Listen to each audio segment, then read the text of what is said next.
Fall in. Dress right dress, cover down. 4 and 40 all around. It's time for the Abington Veterans Muster. My name is Travis, Marine Corps veteran, Abington resident, and your host. Baby, it's cold outside, but we're hot today because a year ago, we were taping for the first time, feeling this out, understanding how we could tell veteran stories here in Abington and the greater Boston area, and stories about those who serve us veterans, and contribute to their community overall. It's been a blast. I've had a great time with Adam Gunn, Director of Abington Veterans Services, Kevin Tachi, Executive Producer, Director, overall knowledge guy here at Abington CAM, and yours truly. I've grown a lot in the last year, and we want to thank you for your support of this show and what we're all about. A year, we're going into our 12th show. It's really exciting. So it's cold outside. I know it's cold outside. I feel your pain as you walk down the street, and you know it's not fun, but hopefully this warms you up a little bit. And I'm warmed by the aspect that it's already February and people have been giving generously to the Abington Veterans Discretionary Fund. Abington VSO Adam Gunn tells me that almost $3,000 have been donated so far this year. And this goes for veterans in need, things like wheelchair ramps, appliances, other needs, food, anything else a veteran might need. The people of Abington come together and make sure our veterans are taken care of. Thank you so much. And also a big shout out to the Veterans Brotherhood Motorcycle Club. Now they're a motorcycle club, but we have a veterans designation. I'm a member. My name is Bam Bam for obvious or not so obvious reasons. And we got together and wanted to make sure that veterans had fuel in their fuel tanks this winter, and it's cold outside. And I'm pleased to say that, you know, they reached out to Adam. Adam got connected with two veterans. Two veterans got their tanks topped off, you know, last month, and it really helps take that load, that worry, that anxiety from not having enough fuel to keep your home warm. So that is due to people supporting the Veterans Brotherhood, people supporting veterans in Abington, and Adam working tirelessly to make sure that veterans have heating oil for this cold winter. So I hope you're staying warm. I want to say thank you again to everybody who makes veterans' lives better in Abington. And so now we're going to adjourn because we have a special guest interviewer for our main event. Thank you. Welcome back. I am not Travis Partington.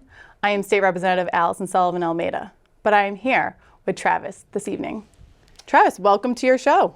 Welcome to the Abington Veterans Muster, and things have changed. Yeah. Representative. You're in the hot seat tonight. Ooh, you were very emphatically assertive about putting me here. No, not me. Oh, it wasn't me. Oh, you know, some people say I'm assertive, but you know, I think I was a little bit maybe assertive on this one. Just a wee bit? Just maybe. Well, it's a special time because not only are you here talking to me, which is rare, this is also our 12th show of the Abington Veterans Muster. Congratulations, and it has been so appreciative here in the community. I know people love it, and what you give back we're just so grateful, and I don't think thank you is always enough. So I'm so excited to be here on the year anniversary episode interviewing you. This is going to be different, but here we are. So are you ready? I was born ready. Let's go. All right. So I do have a couple questions. Okay. Here's the toughest one. Ooh. All right. So Travis, a lot of people know who you are, right? They know what you do in the community. They know what you do for veterans. Some people may know how great of a singer you are. I mean, I personally have known because I've seen it firsthand. And they know you're a very proud Marine. But what don't people know about Travis? Who is Travis? Travis Partington doesn't like onions.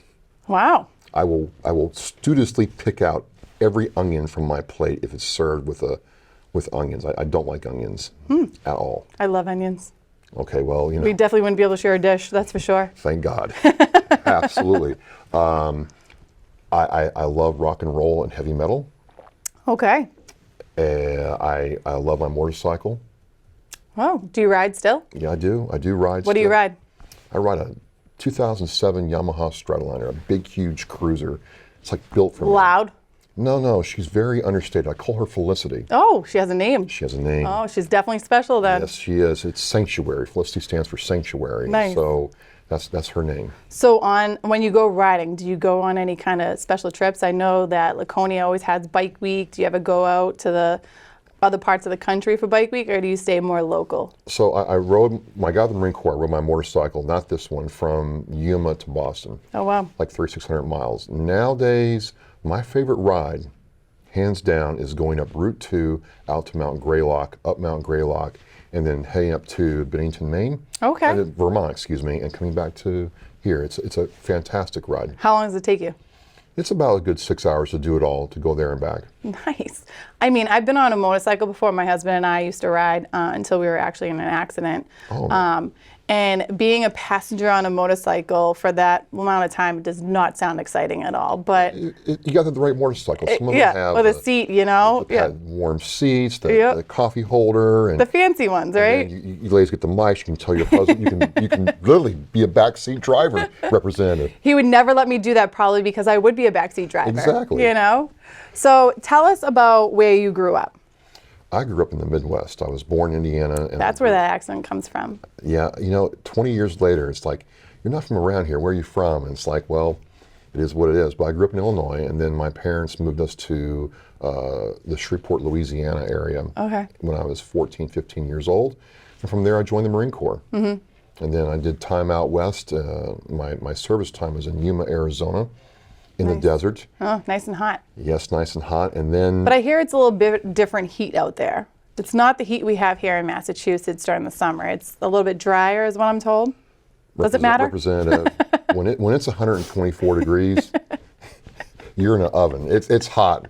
There's no way of getting around that, is there? We would, your hair, I could douse you with water right now, take you outside, And I'd be dry with like 2 minutes. perfect. My kind of weather. I mean, I do love the snow, but I do. I'm born in February, so I think that's maybe why. I love a nice snowstorm. I love the winter. Something about it. It's cozy, right? So tell us about your family. My family, well, I have a lot of brothers and sisters. I have 3 sons myself. The apples of my eye. One of them is in Maine. He works for Bath Iron Works on the Arleigh Burks. Okay. Very proud of that. And the one is getting into marketing. And my youngest just graduated from Abington High. Wow. Yeah. Wow. I think I remember meeting his son, and I feel like he was a lot younger than when I first met him. But probably, yeah. Yeah. So what scared you more, the Marine Corps or becoming a dad? Man, I'll tell you what. I mean, the Marine Corps was certainly a proud moment in my life. Mm-hmm. Absolutely. Earning the Eagle Globe and Anchor was hands down one of my check the box, right? But there's something about holding this mass of pink, malformed flesh, and it's yours, Allyson. You can't put it back. No, you can't. There's no return policy on this. It's yours, and you've got to be like, this is mine. It was a really surreal moment for all 3 of them. And I was a little bit scared, but also like, wow, that's mine. And some of them looked just like me coming out. It was just really weird, but very cool. Seeing yourself right in the reflection is definitely a cool experience. Being a mom myself, there's nothing like it, right? You talk about all the things you've accomplished and all the things you've seen, and then having a child of your own, it's definitely something different. But it's a great opportunity. So you're a Marine. Once a Marine, always a Marine. Absolutely. What made you decide to become a Marine? Well, Shreveport Bossier is an Air Force town. It's home of the 8th Strategic Air Command. So I did not know that. B-52s, KC-10s, A-10s at the time. And I'm like, well, I could have done that. Mm-hmm. That would be the easy way, right? Air Force, maybe even be stationed right back in the Bossier area, right? That's too easy. Mm-hmm. I want to do it right. I'll join the Marine Corps. I like what you just said there. I'll do it right. My grandfather, World War II Marine, would agree with you. There's no branch like the Marines, right? There wasn't, and I like the uniform. I like the history. I like the culture. And I'd meet these old guys back in Louisiana who were Marines, and you know, we know our birthday, we know this, we know that, and those Air Force and Navy guys don't know that. If you're going to do anything, you're going to do it Marine Corps.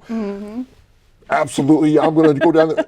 So I'm going down there. I take my test. They're like, "Hey, you know, what do you want to do?" I said, "I want to be a machine gunner." I'm like, "No, you don't. You scored high enough. You're going to go into the air wing." Wow. I'm not sure I want. Yeah, you are. And so I went to boot camp out in San Diego and went to MCT and then got my orders for Hawk School.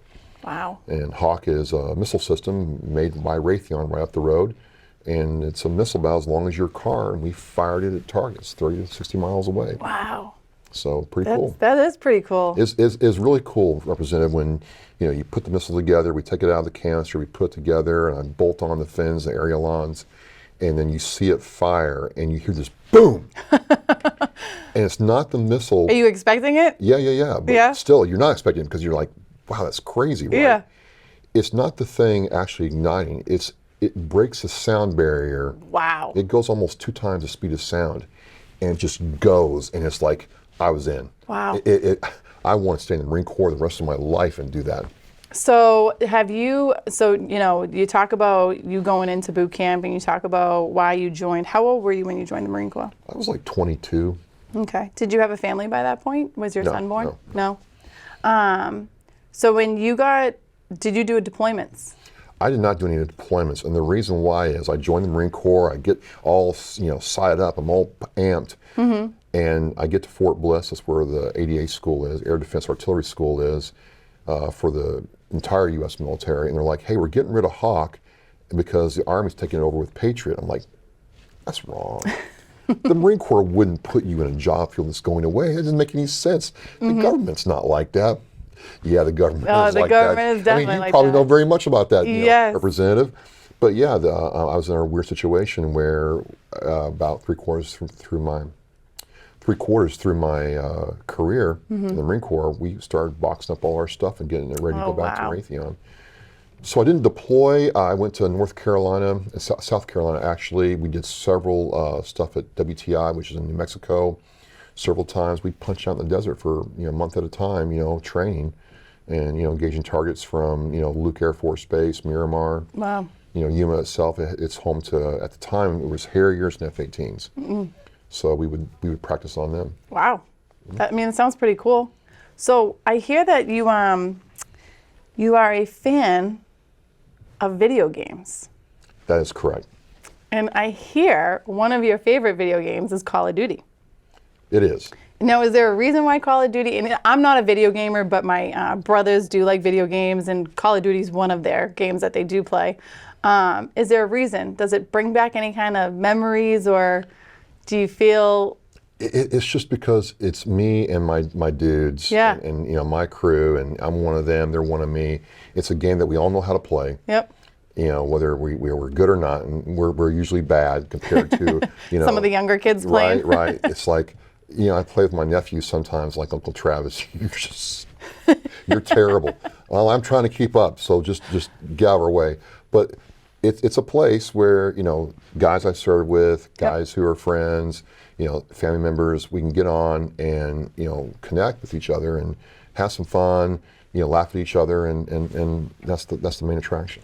So you talk about your family and the servicemen that you serve with and women that you serve with. Do you still stay in contact with a lot of those guys? Absolutely. I saw one of my sergeants that I served with last year. We still keep in contact with each other.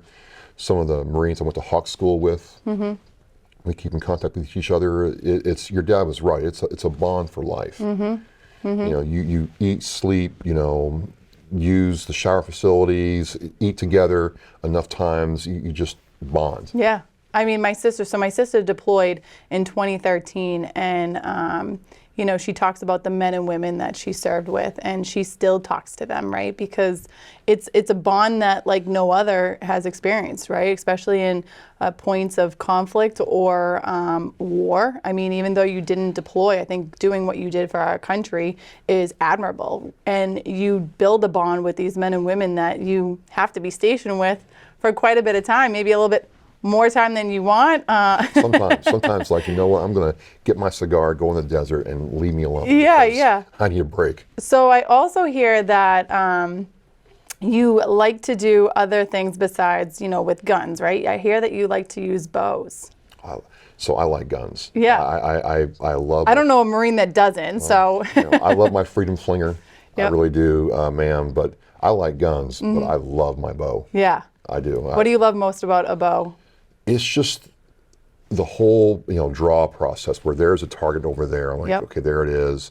And it's not like a gun where I bring it up and I just aim in real quick. I've got to clear my mind. Yeah. Let the, shot come to me, bring it up, get my sight on the target, and then just Take that deep breath, take the right? deep breath, settle down, and phew. Yeah. And when the arrow flies true, one of my favorite things to do is to get a little machine that blows a ping pong ball. Yeah. At 20 yards, I can hit a ping pong ball as it's floating in the air. Wow. Yes, ma'am. Impressive. And when you get it right, it's just like the best thing. Yeah. But it's also something I can do by myself, or I'll have a couple buddies of mine. We'll go on the archery range with a couple cigars at the Holbrook Gun Club, and it's a really good time. Nice. Now, do you go hunting at all? Not as much as I want to. Yeah. Sounds like my husband. He says the same. Yeah, I mean, hog hunting was one of my favorite things to do. Hog hunting, huh? Well, I mean, they're an invasive species. Yeah. And I take it like, you know what, we're supposed to take that species out. So it's part of my Marine Corps duty, ma'am. Hey, I can't question that. So you said that you grew up outside of Massachusetts. What drew you to Massachusetts, and what drew you to the Abington community?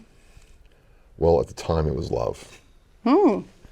So I met my my wife, now not wife, in the Marine Corps, and I fell in love and moved here. Oh, wow. So it was one of those fairy tale stories, huh? It was a That's one way to put it, Representative. Hey, we can put it that way. Is Absolutely. that your son's mother? Yes. Nice. So does she still live in Abington as Yes. well? Yeah. Awesome. So what made you stay if love didn't make you stay? Well, I had 3 sons at the time who, I didn't want to move back anywhere and miss out that time with them. It was very important for me to stay there and be there for them as a dad. And, now they're older and they're starting to move on with life, so that may change. But at the time, I'm a dad first. Yep, I hear you. Family is important, and I think especially with your time in the military, it really opens your eyes on what's important in life. And so I can fully understand and respect that. So do you think you'll call Abington home even after they trickle away? So let's get serious here for a minute, Representative. I mean, Massachusetts has a problem. Oh, yes. I mean, they don't advertise it, and I'm sure you're aware of it, but this state is losing population. Oh, I know it. Well, Especially from my from where I sit and hearing, what we're losing on revenues and what we're losing for housing in the sense of people moving out and the cost of living on trying to move in. It's I can't ignore it. I can't go to Tennessee, Arizona, or even Florida. I just got back from Florida and see what, an average home in Abington now is what, $550, $600, Yeah. and see what $600 buys me down there versus what it buys me here. The condition of the roads, the availability. I mean, I know Massachusetts has great medical care, but there are other things that other states have that's like, wait a minute, why am I living in a state where the roads are so bad, other things are not good, when I can move to another state and have a better quality of life and, enjoy my freedom flingers in a way that I can't here. I mean, it's a really difficult question I'm having to ask myself. So and in all seriousness, we talk about kind of the issues around the cost of living here in Massachusetts, and also here in Abington. Abington was always like a family community, and really wanting to get those first started homes in Abington and raise your family here. I grew up in Abington, born and raised, and now have been able to buy a home in Abington, but I know how difficult that is because, working where I work on the state level and understanding the cost effect that it has. And like you said, you can go down to Florida and you can enjoy a lot more freedoms than you do here in Massachusetts, but then also your money is better spent. Is there more that, and from your perspective, is there more that the Commonwealth and even the community of Abington could do better to service our veterans so that someone like you could stay here, so someone like you could raise a family, have a home, and have roots here? Well, I mean, we talked about it, but it all comes back to the first layer of Maslow's hierarchy. It starts with housing, and I don't see, I'm not plugged into the housing side of state and local government to answer that question. I know that I've talked to several people, several of your peers, who are very, very aware that the housing situation does not change here, not only in Abington, but as a state as a whole. The population decline is only going to accelerate in the next 5 to 7 years. So it has to start with housing, and I don't know the answer to that, but that's a real thing. I mean, when I first moved here, $170,000 to $250,000 in Abington got you a great home, or a home that you could start with and realize, okay, I got to work on it, but at least it's a home I can work on. And now I was talking to a realtor at Martin's in January 1st, and she's like, hey, you're going to have to spend $525,000 to $560,000 on a fixer-upper. Yeah. And I'm like, that just doesn't make any sense.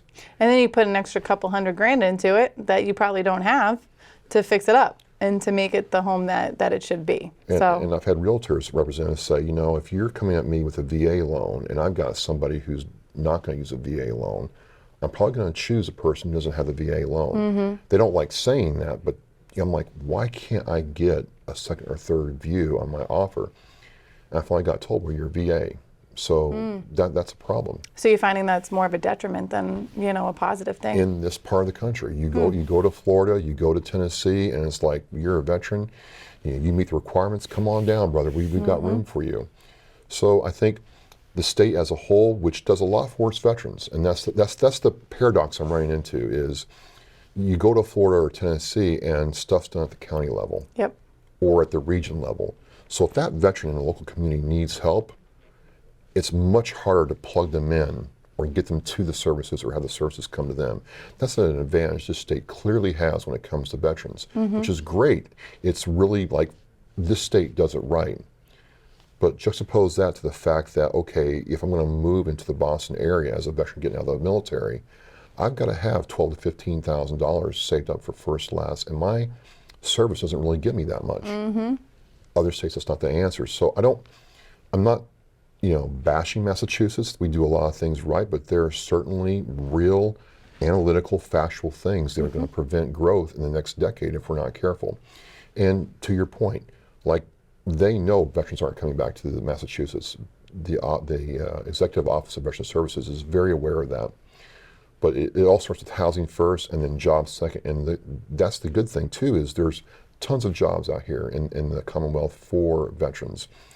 I think there's work to be done. I'd like to see something where if you did electrical work in the Marine Corps or Navy CB work, your on-the-job work you did in the military counts for certifications here. Yeah, and it doesn't. That's a great idea.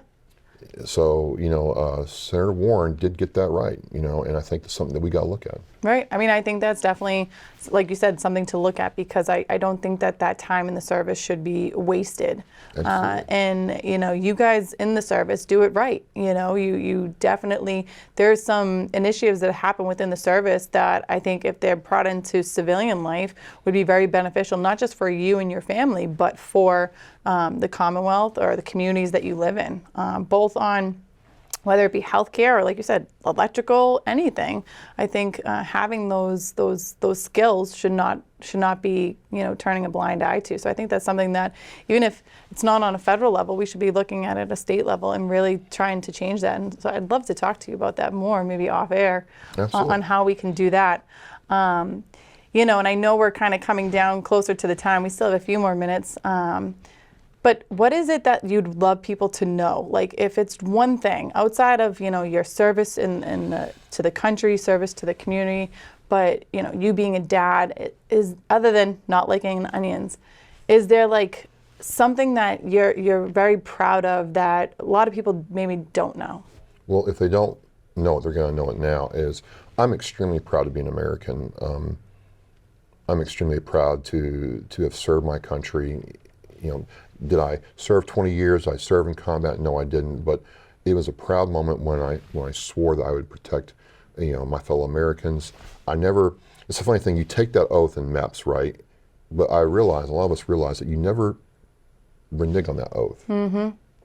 I separated, but I never stood there and said, I now renounce that oath. And so I think that's something that hits me very deeply. It was a very great accomplishment when, for San Diego Marines, when we go up the Reaper, you unofficially become a Marine. That was a very good moment for me. But I love my country. I love the fact that I was able to serve, and I want people to know that, you can sit there and look at what I don't have and couldn't do, or the fact that I came from all these areas of the United States, but still I was able to come here, and by understanding what was available to me, Master Sergeant Colantonio, God rest his soul, told this Lance Corporal, you're going to do this, this, and this, and report back to me. Having that there and being able to take advantage of that really set me on a road to success here in a way that I never thought possible. And you're talking to a guy who, thought Worcester was the way you pronounce Worcester. It's okay. A lot of people do. I didn't know anything about this area of the country or the culture or anything, and had to find a way in. So I would want people to know that no matter, hopefully I serve as an example that you can come from different places, you can come from nothing, you can come from something, and come in here to this state and make something of yourself if you choose to. And I think that's something that's overlooked a lot of times about Massachusetts, because we have our quirks, we do, and we have our things that we do differently, but this is a state where if you show up and you execute and you apply yourself, people are going to notice that and respect that, and I hope people know that about me. Well, I at least from my perspective, I think people know that about you. You have been a very strong advocate for veterans, both working with Adam, but also yourself. If some might hear your voice and know it from something. We do have times. Yeah. What are you talking about? Your podcast. You want to know about the podcast? I've been on the podcast. I had the opportunity to, even though I'm not a veteran, I had an opportunity to join you on an episode honoring some of Abington's own heroes. And what's that like? That was, hey, you're still in the hot seat. Oh, shit. And I enjoy, when I'm able to listen to podcasts. And one of my podcast favorites is your podcast. What made you get into doing podcasts? Well, my first job, very few people know this, was at 98 Rocks in Shreveport, Louisiana, calling people, asking them, what would make them listen to rock and roll music more in a very country-oriented place. Who's this? Well, I don't listen to rock and roll because I don't like the way it sounds. So, I'm sorry, you sound like a nice kid, but, the answer is no. Well, thank you very much, sir. That was my first job. But I didn't care because I love radio. Yep. The Rush song, The Spirit of Radio, is one of my all-time favorite songs. And it's about the fact that, you're in your car, you're working out, you're in the kitchen, and the radio's going, and there's something about, the sound coming from a black box to you that connects you in a way that I don't know what else could. I just loved it. I didn't understand it, but I loved it. And so, I was going through, I tell people I was going through a difficult time in my life, but also I was guest hosting at WVBF AM 1530 in Taunton, Mass. Okay. And it was South Shore News and Views. Jack White and Bob Wisgerda would have me, and Murray Vetstein would have me come down and guest host when they had military stuff on. And I'm like, man, I am loving this. I'm on the radio. And I wanted to figure out how to do more of it because, at that time, as you know, Representative, there was a lot of veterans killing themselves with the absolute scourge that PTSD is in terms of that negative consequence of PTSD. Yep, too many. People suffer with it, but the scourge to me is when people end their lives because they don't have hope, or they're isolated, or they're cut off. And I'm like, I'm going through my stuff right now, but I want to find a way to offer hope. And it certainly wasn't, if you told me, 10 years ago I'd be doing this, I'd be like, no, because I have a face for radio. So you've said it to me several times. I remember that. Well, it's true, unfortunately. But, I'm like, people seem to like the sound of my voice. I don't know why, but okay. And I liked being behind the mic. So I said, how much does it cost to start a radio show? It's $2,000 a month. Okay, we're going to fall back and regroup. And I started this podcast, with Keith Hayes in April of 2016, simply as a way to tell a veteran story, simply as a way to connect people with veterans, and particularly civilians who say, I never served, but my dad did, or my uncle did, or you know what, I want to be a good American and make sure that my company has a pathway to a veteran coming in and having success. Mm-hmm. And what started happening is I started telling these stories and talking to people, and I started hopefully getting good at it. And the more I did it, the more I enjoyed it. And the more I enjoyed it, the more other opportunities came to me to do, like the Abington Veterans Muster. Mm-hmm. When Adam approached me about it, I'm like, Adam, TV's not my thing, dude. I mean, I do my thing, and that's my lane. I'm gonna stay in it. But you know Adam, right? Adam's very persistent. You think I'm persistent?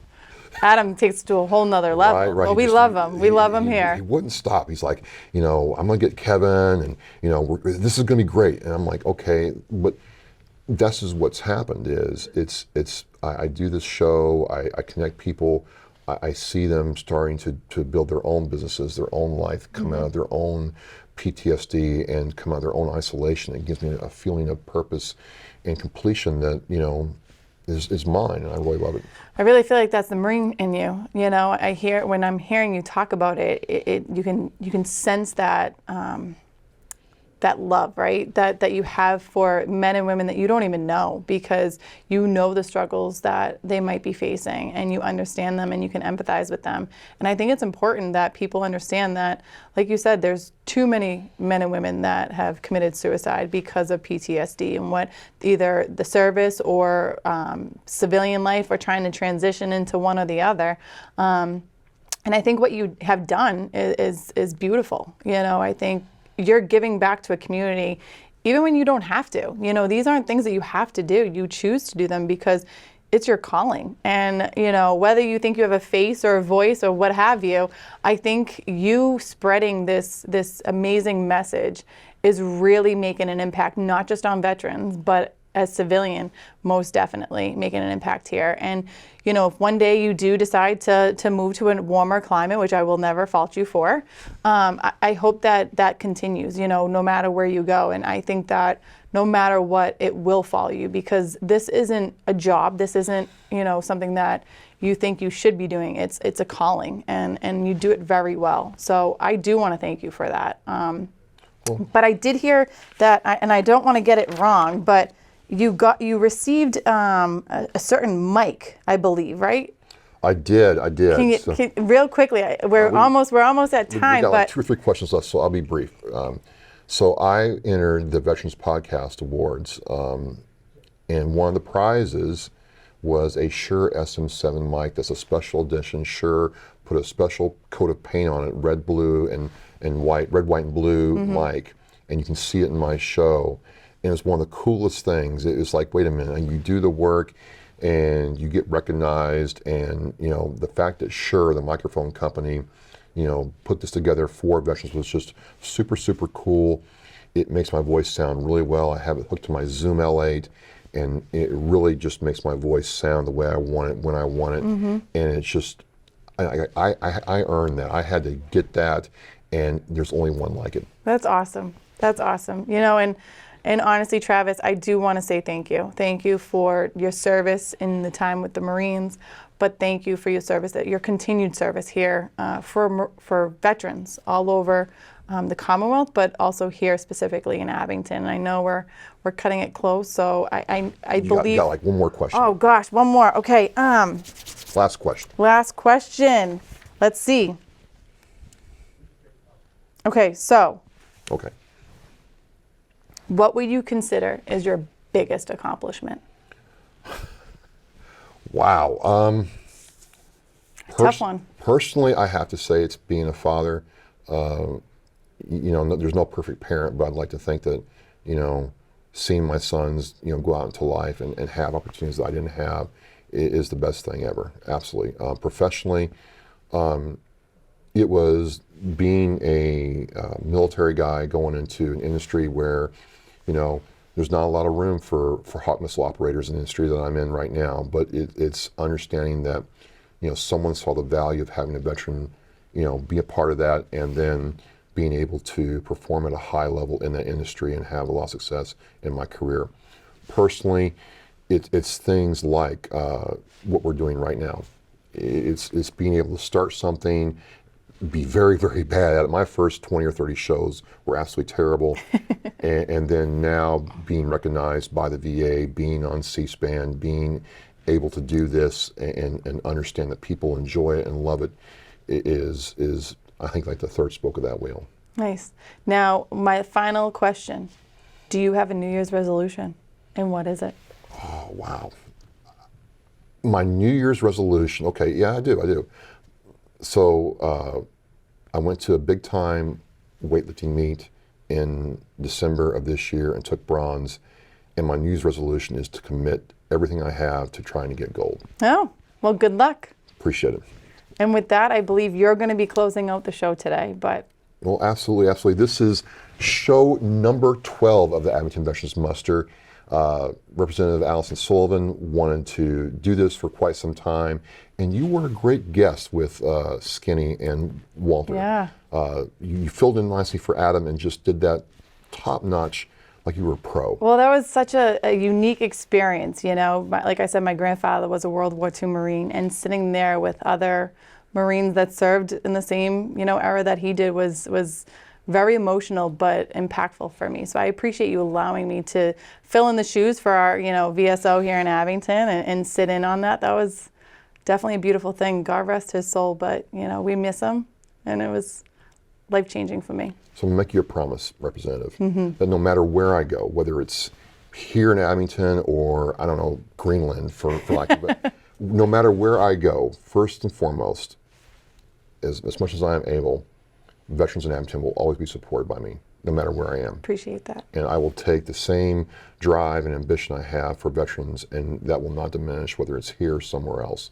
So whether it's, you know, episode 500 or episode 1000 or, you know, of the AVM, that's always going to remain the same. I don't doubt that. I do not doubt that, Travis. And I look forward to seeing what the future holds for you. Thank you very much. Thank you. I have had a great time being here on the other side of the mic, as we like to say in my practice. She's a natural. Representative Sullivan, thank you so much for having us on this show, our show, and I've enjoyed my time, and maybe you'll do it again at a future date. Yeah, I look forward to it. All right. I'll get some harder questions, that's for sure. Harder? Whew. Well, you have it right there. We're done, but we're not done. It's all good. Stay warm, and we'll see you next time. And now I can say you are dismissed.